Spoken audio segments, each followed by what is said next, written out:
guys know what's up? 10 Commandments. Okay, good. Bravo. Get a CD. You're the only one who gets a CD. You got to issue your hand first. Yeah. All right. Anyone else? What else? Yeah. What they were teaching Sinai was basically the context of the relationship between them and God. Okay, it was how to solve that. Okay, the context between them and the relationship with God. Yes. Well, the Ten Commandments didn't come till later. It was, when it first went out there, it was just God telling them. Well, at Sinai, so what came out at Sinai? Well, that's when. Isn't that where the 3 days? Isn't that where they ended up? Some Mount Sinai after 3 days in the wilderness. So if they went, or Mount Sinai was given, it took 40 days to get it up there, and then when he did bring it down, he smashed it and had to go back up there some more days. But he did get him up there, right? He did, right? Yeah. But at first they had to come to the mountain and. There was a whole lot that went on there. Before. You're right. Yeah, there's a whole lot that went on. It's not like, hey, we're here, let's do this. I mean, there was a lot of time. Yes. There was a lot of instruction that came from Mount Sinai about how to live. Okay. Instruction. Yeah. Health laws and how to set up your camps and what to eat, what not to eat, and the sacrificial system, the tabernacle. Okay, all that stuff. Yeah. All right, so go to the next slide. Let's see, 10 Commandments, you guys said that, protected laws, ceremonial laws, salvation and symbol. Also specific, really specific rules for the society. Remember, they'd been in prison for a long time, and they were just like Egyptians, and they didn't know really anything. Right.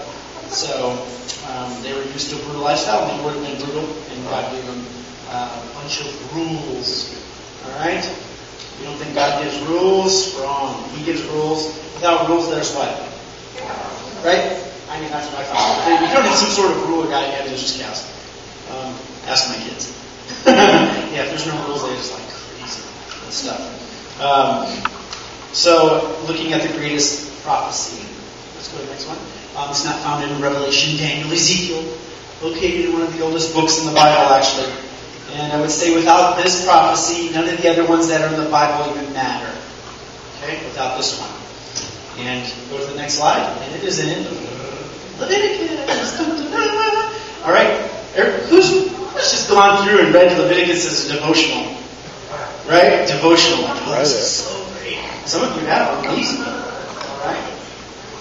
Leviticus. Written by Moses. Dated around 1400 BC. Filled with all these salvation symbols, addressed especially to the spiritual tribe of Levi. Now, it's important to understand also that, that wasn't God's intention, and I always like to bring that up because, there was the tribe of Levi, and they were the what? They were the priests, right? But why was just the tribe of Levi the priests? Anyone remember why or how or? All right, they didn't worship the golden calf, right? God's intention when He took the children out of Egypt and brought them out was that He would have a kingdom and a nation that were all priests. That was His plan. That's what His desire was. But it wasn't their desire, so He worked with what He had. And there was just a few select. Alright? Quite a few, but the select ones. Alright? So we're looking at an old school prophecy, which to me is one of the greatest ones that I've ever looked at. That means a lot to me when you really stop to look at it. So, let's go on to the next slide. Leviticus 23. Speak to the children of Israel and say to them, the feast of the Lord, which you shall proclaim to be holy, convocations, these are my feasts. Jack, do you want to hand out those handouts for me quick? You did? Yeah. He's on it. I'm sorry. All right. These are the feasts of the Lord. Go to the next slide. The holy convocation which you shall proclaim at their appointed times. All right? Appointed times are more than just the holy kind of stuff. These feasts were meant to be prophetic. They weren't just holidays. It just wasn't a day that, okay, at this time we do this and this and this and we just keep doing this. They meant something and they pointed towards something. Okay? So they were very prophetic. Very prophetic. Which have implications for our lives today. If you don't know why I'm staging, you'll find out those things in your life. So let's go to the next slide, and here's the feasts, I believe. All right, Passover, first month, 14th day. Anyone know when the first month of the first month is? Nisan. All right, like a Nissan.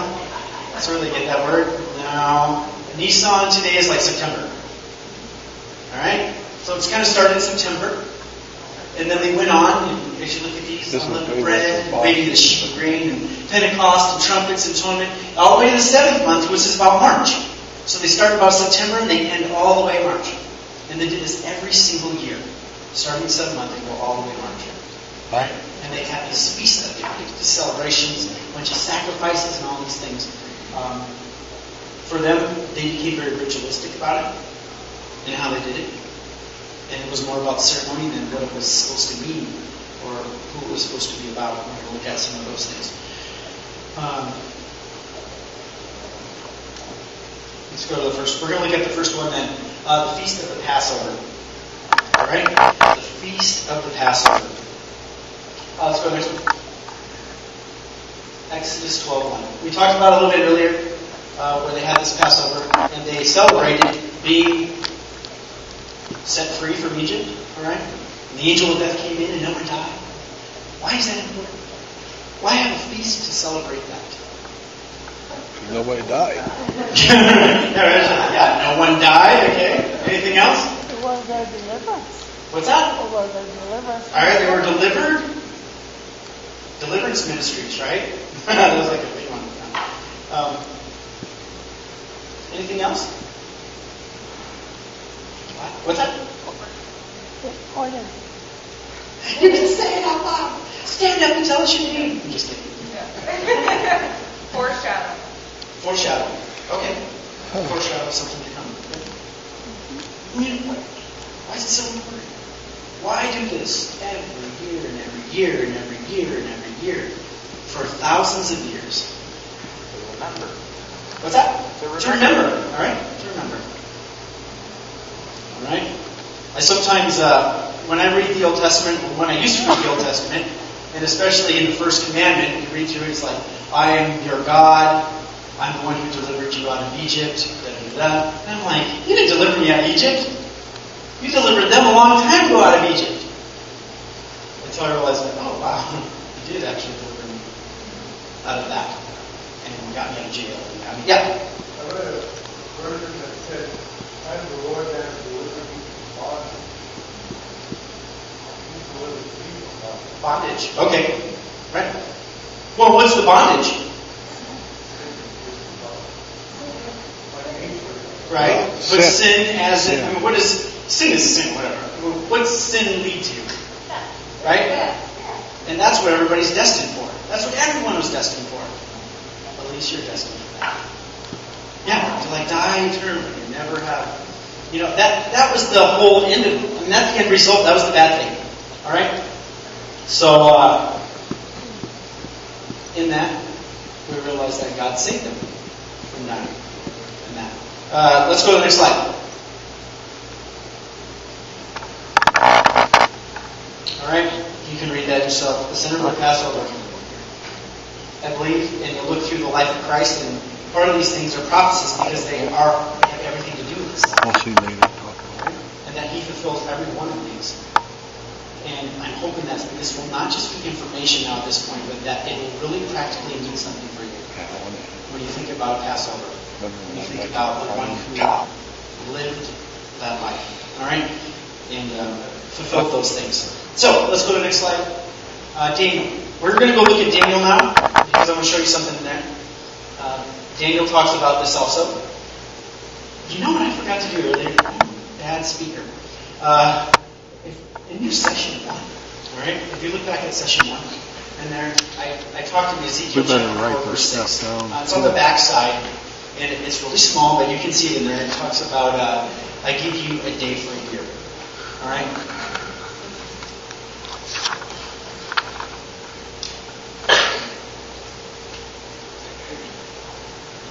All right? And I don't think I have it up there. I really had a problem about 2 hours before I came here. I went to get my slide and my little presentation thing, and it was gone. And I had to make it in like 20 minutes. So, anyway, not cool. But, if we, I don't think it's going to be up there.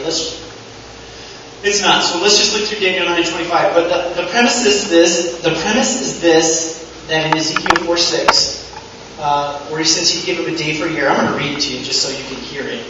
Not that you want to, but one way that some people use to interpret prophecy is based upon these words. All right? When it comes to time frames. All right? And it says this. Ezekiel 4:5 says, I've assigned you a number of days corresponding to the years of their iniquity. He's talking to Jerusalem, that there was this big siege that was coming. He says, I've assigned you a number of days corresponding to the years of their iniquity. 390 days. All right? So 390 days, how many years is that? Year and 2 months or something like that. Right? Okay. Year and 2 That's months what it maybe. would be. Thus you shall bear the iniquity of the house of Israel, if you go by days. When you have completed these, you shall lie down a second time, and on your right side will bear the iniquity of the house of Judah. And if you're taking notes, you can write that in there. Ezekiel 4, 5, and 6. But it says this, I've assigned it to you for 40 days, a day for each year. So part of interpreting prophecy is to take a day for a year. All right? And that's where I'm coming from. All right? You can choose not to do that and try to figure out time frames and that, but it's really interesting as you look at it, how things seem to just match up. Like, is that just a coincidence? Or what? All right? People are trying to set times and trying to set dates, and I would never do that, per se, but some of this is rather interesting. So as we look at Daniel 9:25, which is up above us, you're to know, and I'm going to show you a slide here shortly, and I think it may be on your session too, up in the back. You are to know and discern that from the issuing of the decree to restore and rebuild Jerusalem until the Messiah the Prince, there will be 7 weeks and 62 weeks. It will be built again with plaza and moat and even times of distress. Then after this, go to the next slide. Then after the 62 weeks, the Messiah will be cut off and have nothing. And the people of the Prince who is to come will destroy the city and the sanctuary, and its end will come with a flood. Even to the end there will be war, desolations are determined. And Daniel 9:27, he will confirm a covenant with many for 7 days. In the middle of the 7 days, he will put an end to sacrifice and offerings. So stop there. So, grab your pen and your paper. All right? And so we're just going to kind of figure this out together. It says from the issue of the decree to restore Jerusalem, there would be 7 weeks and 62 weeks. All right? So that 7 plus 62 is 69. Okay? How many days are in a week? 7. So 69 times 7 is? See his house. 43. What's that? 43. All right. You get a Starburst right there for me. Okay. All right. So 483 years. All right. So it says from the time that there was a decree to restore and build Jerusalem, there would be 483 years if you take the day-year principle. All right. Then after the 62 weeks, the Messiah will be cut off having nothing, and the people of the Prince who is to come will destroy the city and the sanctuary, and its end will come. And I read that earlier. So it goes on to say, he will confirm a covenant with many for a week. So you had 69 weeks, right? And then you had another week where the Messiah will come in that time. Someone will come. The Messiah, the Prince. All right, so that's how many weeks? 70 weeks. All right? 70 weeks times 7 is 490. Okay? 490. So 490 years. So if you go, let's go to the next slide. For 457, is this the one on the show? I'm going to run out of battery. That'll be tomorrow. You can see that one also. All right, but if you go, it's up there. From 457 BC, which was when the command, the decree was sent out to restore Jerusalem. And if you go the 483 years, you get to 27 AD, which ends up being the life of Christ, where he started and where he was baptized. And Jesus said, "Behold the Lamb of God." Slain from the foundation of the earth. Okay? And it says in Daniel 9:27, in the middle of the 7 days, he will put an end to sacrifice and offering. All right, so if those days were or if they were years, is it interesting that over a period of 7 years, about 3.5 years into his ministry, Christ was crucified. All right? He was crucified.